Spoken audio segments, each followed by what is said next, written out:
عادی ہو اس سے تو آپ دلیل سے بات کریں گے، لیکن پھنکارتے ہوئے اژدہے اور آگ برساتے ہوئے درندے اور چیر پھاڑ کرنے والے درندے آپ کی کسی منطق اور کسی دلیل کو نہیں سمجھیں گے. اس کا فیصلہ آپ کی تیغ برہ ہی کرے گی، آپ کی تلوار ہی کرے گی. جب تک اس کے جبڑے نہیں چیر دیں گے اس کو بات کی سمجھ نہیں آئے گی. جنگ مسئلے کا حل نہیں ہے، یہ تمہارا فلسفہ ہوگا. قرآن کہتا ہے وَمَا لَكُمْ لَا تُقَاتِلُونَ فِي سَبِيلِ اللَّهِ. تمہیں کیا ہو گیا، تم اللہ کی راہ میں جہاد کیوں نہیں کرتے ہو؟ تمہیں کیا ہو گیا، اللہ کی راہ میں جنگ کیوں نہیں کرتے ہو؟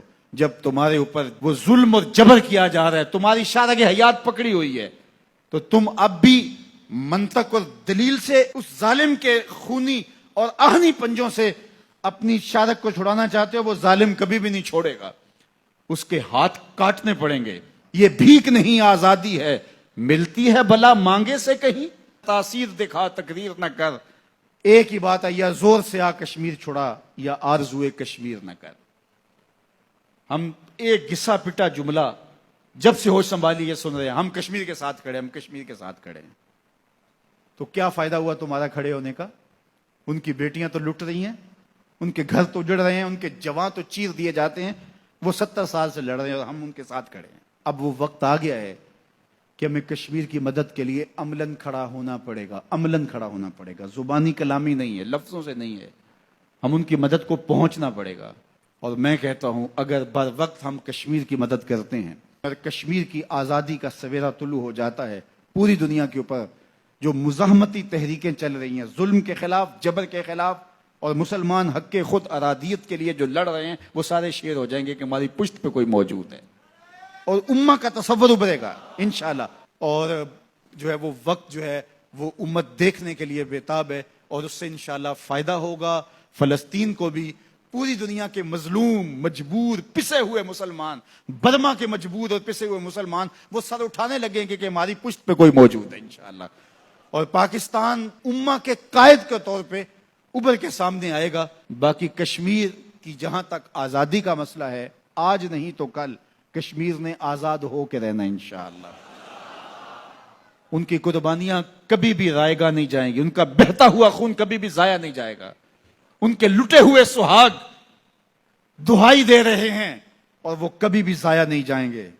معصوم بچے بھی کرپانوں کی نوکوں پہ چڑھائے گئے اور ظلم اور جبر کا شکار کیے گئے. کیا یہ اتنا خون ضائع چلا جائے گا؟ کبھی ایسا نہیں ہوگا. وہ وادی جنت نگاہ جس کی مٹی بھی تقدس معاب ہے، کیا ہندوؤں کے ناپاک قدموں سے پامال ہوگی؟ کبھی نہیں ہوگا. آج نہیں تو کل کشمیر کی سرزمین میں پاکستان کا پرچم لہرائے گا انشاءاللہ.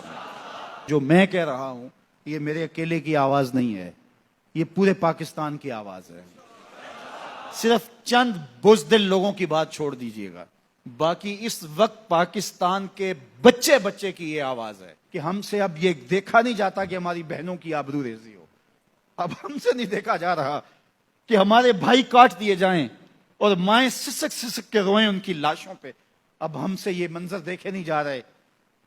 ہم حکومت وقت سے مطالبہ کرتے ہیں کہ وہ اپنے مظلوم مسلمان بھائیوں کی مدد کے لیے کشمیر میں فوجیں اتار دے. پوری قوم ان کے پیچھے کھڑی ہوگی انشاءاللہ.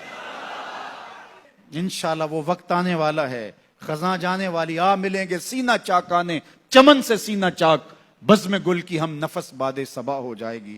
شبنم افشانی پیدا کرے گی میری سوز و ساز، اس چمن کی ہر کلی درداش نہ ہو جائے گی. آسماں سحر کے نور سے ہوگا آئینہ پوش، اور ظلمت رات کی سیما پا ہو جائے گی. شب گریزاں ہوگی آخر جلوائے خورشید سے، یہ چمن معمور ہوگا نغمہ توحید سے. خزاں جائے گی بہار آئے گی کلیوں میں، نعرہ اللہ اکبر گونجے گا کشمیر کی گلیوں میں. نعرہ تکبیر، نعرہ رسالت، نعرہ رسالت. کشمیر بنے گا، کشمیر بنے گا. پاکستان، پاکستان، پاک فوج، پاک فوج کی محمد سے وفا تو نے تو ہم تیرے ہیں. یہ جہاں چیز ہے کیا لوح و قلم